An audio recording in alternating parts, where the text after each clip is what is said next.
तळ्यातल्या पाण्यासारखीच दोघेही शांत होती. पाण्याच्या खोलीपेक्षाही जास्त खोल विचारात ती होती.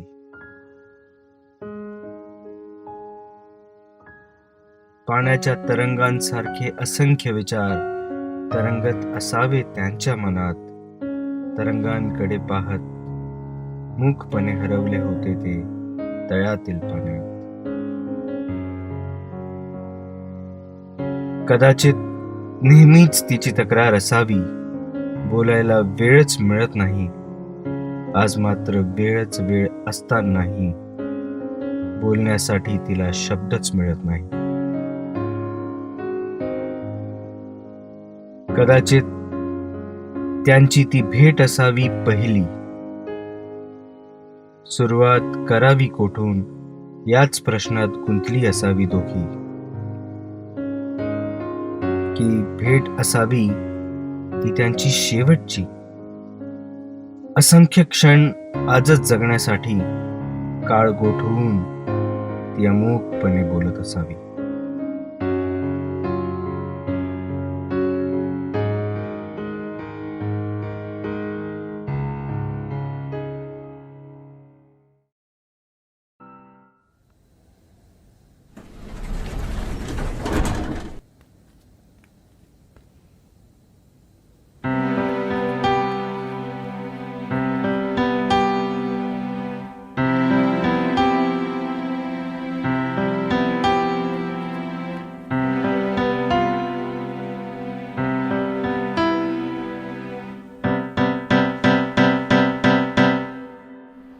बारिश होती है जब तो इन गारे पत्थरों की दीवारों पर भीगे भीगे नक्शे बनने लगते हैं, हिचकी हिचकी बारिश तक।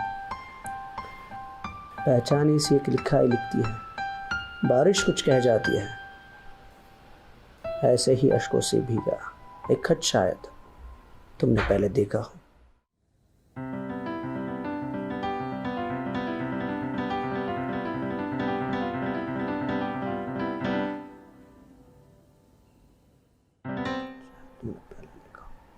वाह,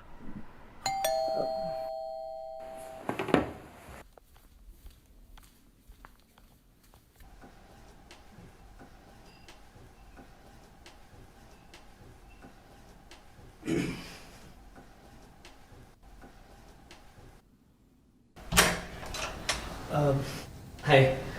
हॅलो. या ना आत या, तुम्ही बाहेर उभ्या का?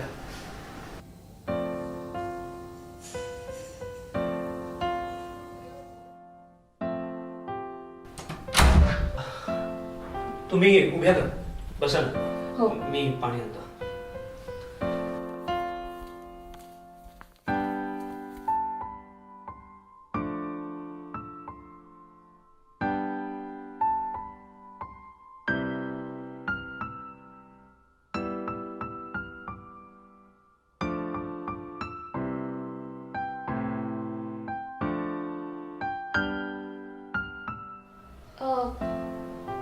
आई बाबा दिसत नाहीयेत कुठे?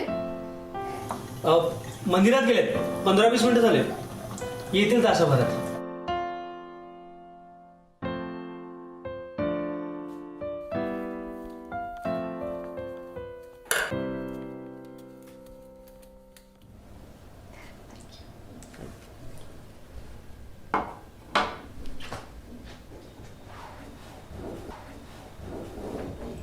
तुम्ही या वीकमध्ये ऑफिस जॉईन करणार होतात ना बँगलोरला? हो, जायचं होतं पण खूप दिवसांनी आले म्हणून म्हटलं आणखी काही दिवस थांबावं. साहजिक आहे. म्हणजे घरापासून लांब राहत असलं की घरची ओढ लागलेली असते आणि एकदा का घरी आलं की पुन्हा लवकर जावं असं नाही वाटत.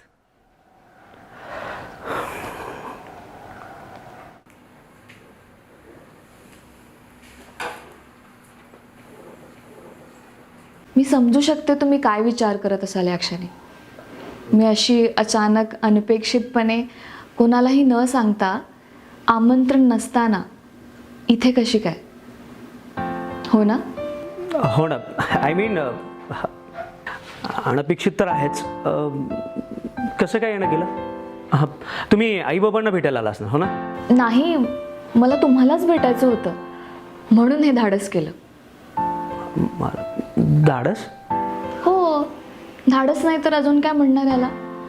एक मुलगी दिवसा ढवळ्या एका मुलाच्या घरी येते, आमंत्रण नसताना, निरोप न देता, आणि तेही त्या मुलाच्या घरी जे काही दिवसांपूर्वी तिला पाहायला आले होते आणि ज्याने शेवटी तिला नकार दिला. या गोष्टीला धाडसच म्हणायला हवं नाही का? खरंय, पण हे करण्यामागे माझा हेतू पूर्णपणे वेगळा आहे. I completely respect your opinion and decision. So तुम्ही इथे पुन्हा विचार करा, मी असं काहीही सांगायला आलेलं नाही आहे. मला काही प्रश्न भेडसावत होते, मी ते विचारायला आले आहे. उत्तर मिळालं तर चांगलंच आहे, पण नाही मिळालं तर हरकत नाही. I hope you understand. कधी कधी कोणाकडे तरी मन मोकळं करता यावं एवढीच अपेक्षा असते. तुमच्याकडे मन मोकळं करता येईल असं वाटलं आणि हिअर आय एम. मला फार बरं वाटलं तुम्ही या कारणासाठी इथे आलात म्हणून. मी समजू शकतो कोणाकडे मन मोकळं न करता येण्याचं दडपण. सॉरी, मी तुम्हाला काहीच विचारलं नाही. चहा घेणार? नाही, मी खूप चांगला चहा करतो.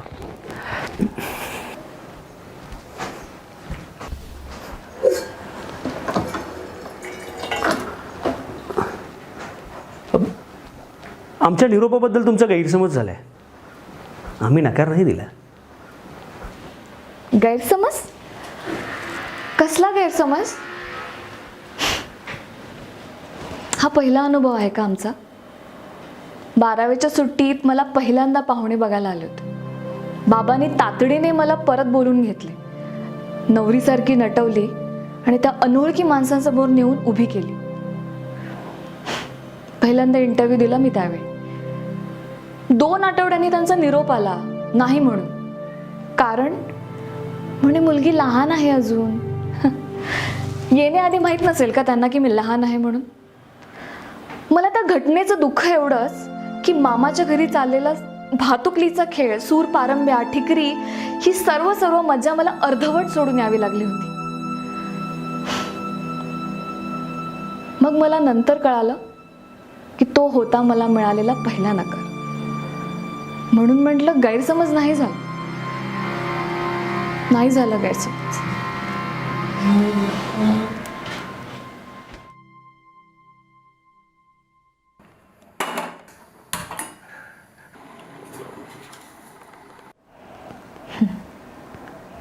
त्यानंतर दरवर्षी एखाद्या सणासारखा हा कार्यक्रम घडू लागला. मी मुलगी असूनही बाबांनी मला उत्तम शिक्षणाची संधी दिली असली तरी ते या समाजातील एका मुलीचे बाप होते आणि त्यांना या मुलीच्या लग्नाच्या जबाबदारीतून लवकरात लवकर मोकळं व्हायचं होतं. माझ्या फर्स्ट सेमच्या वेळी आमच्या जवळचे काका आमच्या घरी आले होते आणि त्यांनी बाबांना फैलावर घ्यायला सुरुवात केली. चांगले 2 तास. काय तर म्हणे, अजून किती दिवस मुलीला घरी बसून ठेवणार आहात?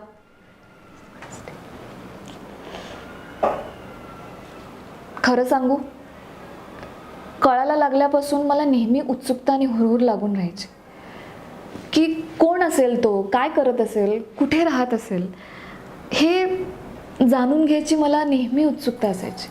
त्यासाठी मी इंटरनेट थ्रू माहितीसुद्धा काढायची.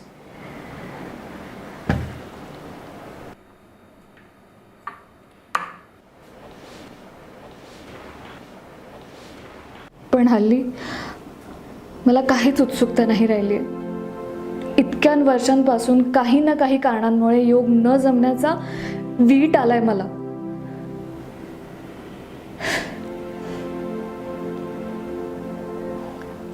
म्हणून उगाच स्वतःबद्दल शंका निर्माण करून घेण्यापेक्षा, स्वतःमध्ये काहीतरी दोष आहे असं मानण्यापेक्षा मी माझ्या करिअरवर फोकस करायचं ठरवलं.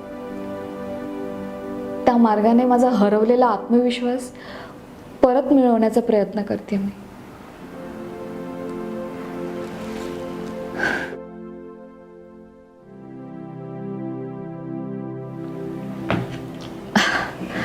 माफ करा,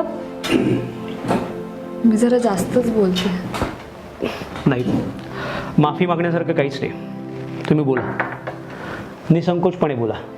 मला माहिती आहे तुम्हाला अजून बरंच काही बोलायचं आहे. खरंच खूप बोलावं असं वाटतं.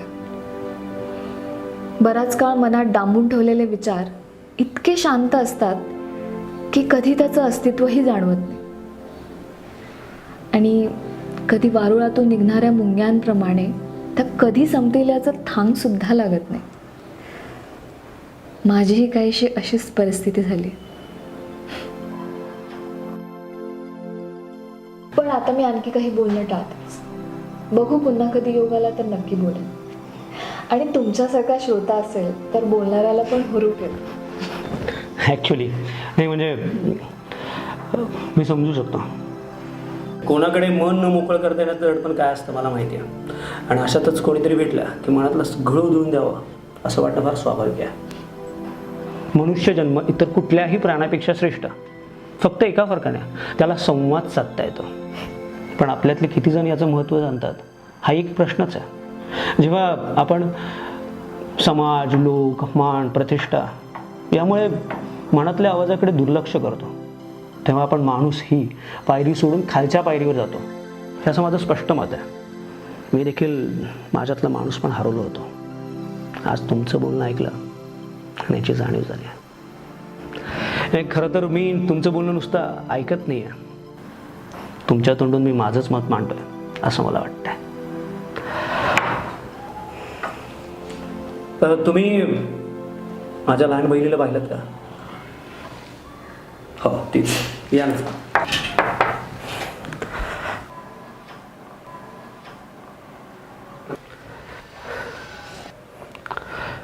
ही माझी बहीण, हे माझे जिजाजी.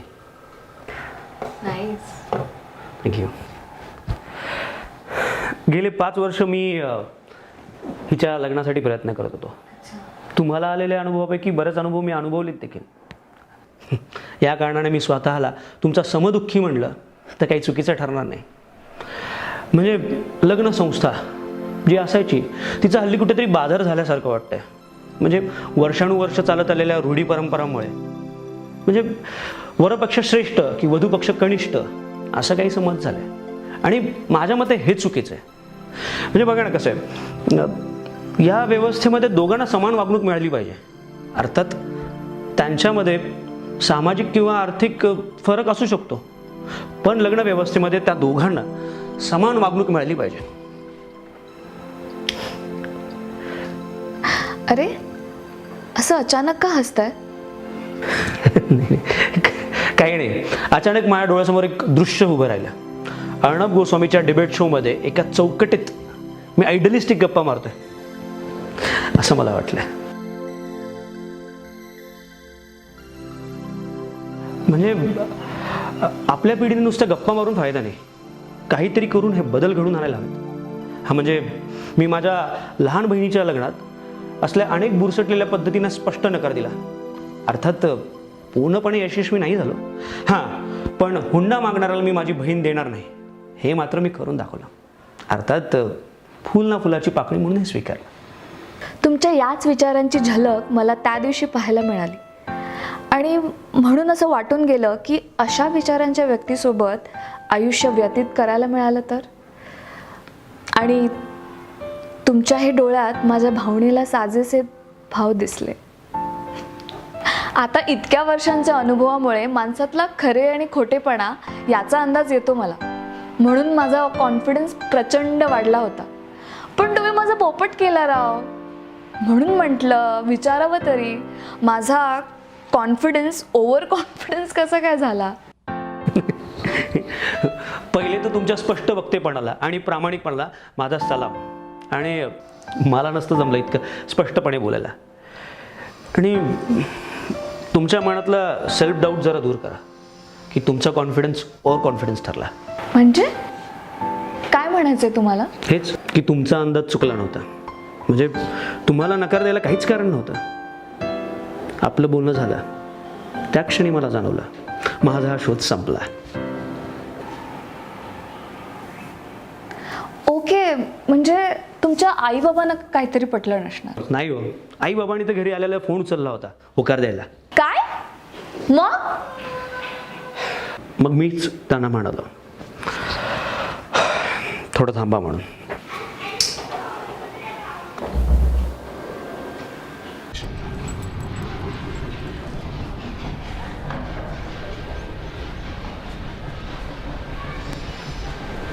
त्या दिवशी तुमच्या घरच्यांचा निरोप घेताना मला तुम्हाला पुन्हा पाहण्याची इच्छा होत होती. मी गाडीजवळ उभा राहून तुम्हाला शोधत देखील होतो. तेव्हा तुमच्या खिडकीतून डोकावणारे 2 डोळे दिसले. मी स्वतःशीच हसलो देखील. पुन्हा परतीच्या प्रवासाला निघालो. प्रवासात आपल्यात झालेल्या संभाषणातला शब्द न शब्द आठवत होता. त्याच वेळेस मनात एक प्रश्न डोकावून गेला. माझ्यासोबत आयुष्य व्यतीत करण्याच्या निर्णयामुळे तुम्हाला तुमच्या स्वप्नांसोबत तडजोड तर करावी लागणार नाही ना. खूप विचार केला. त्यावेळेस प्रश्नाचं उत्तर हो असं मिळालं. म्हणजे मी माझ्या आयुष्यात बरीच स्वप्न पाहिलेत, अजूनही पाहतोय. पण घरच्या काही जबाबदाऱ्यामुळे त्या वेळेस मला ती पूर्ण नाही करता आली. त्या वेदना मला बोचत राहतात. तुमच्या आयुष्यात या टप्प्यावर तुमच्यासमोर खूप उत्तम संधी, यशस्वी होण्याचे मार्ग देखील मोकळे. पण माझ्या शालीशी गाठ बांधली की तुमचा वेगही मंदावेल आणि मार्गही बदलतील, सध्यापुरते तरी. म्हणून मी निरोप द्यायला सांगितला. हे लग्न होणे योग्य ठरणार नाही. तुमची मुलगी गुणी आहे, तिच्यासाठी योग्य स्थळ शोधा. म्हणून मी म्हणालो. मी नकार नाही दिला.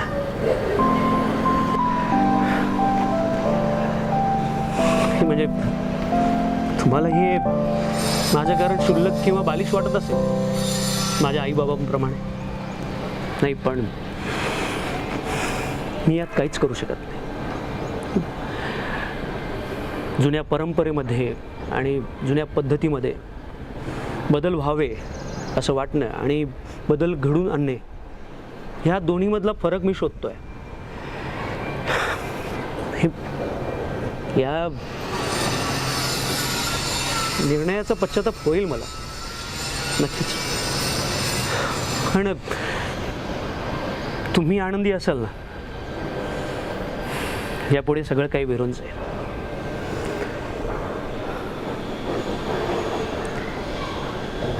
नाही, तुम्ही अशा गप्प का? मी विचार करत होते अरेंज मॅरेज प्रकरणाबद्दल. यात जे टप्पे, जे लेवल्स आहेत, त्यातून मार्ग काढत असताना मुलगा आणि मुलगी नेमकं काय पाहून निर्णय घेत असतील योग्य जोडीदाराचा? रूप, रंग, पैसा, बँक बॅलन्स, पद प्रतिष्ठा, नेमकं काय काय? आणि रूप रंग ते किती वर्ष? फार फार तर 10 वर्ष, 15 वर्ष. पण पुढे काय?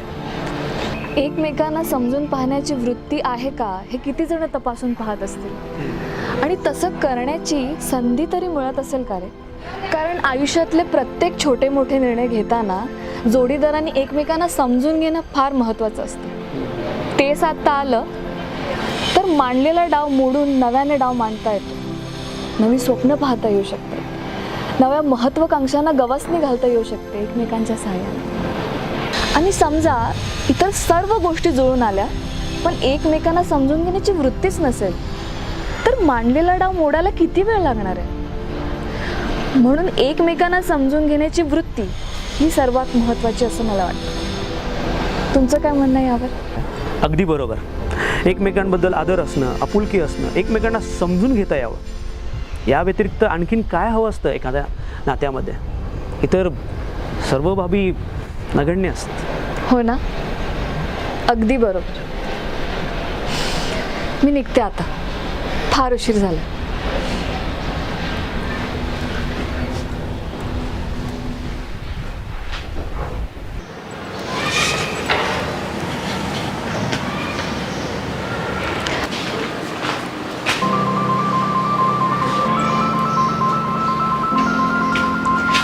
आता आपण जे काही बोललो ते लक्षात घेता मला असं वाटतं की मी तुमच्या उत्तराची वाट पाहावी आणि मी ती पाहीन.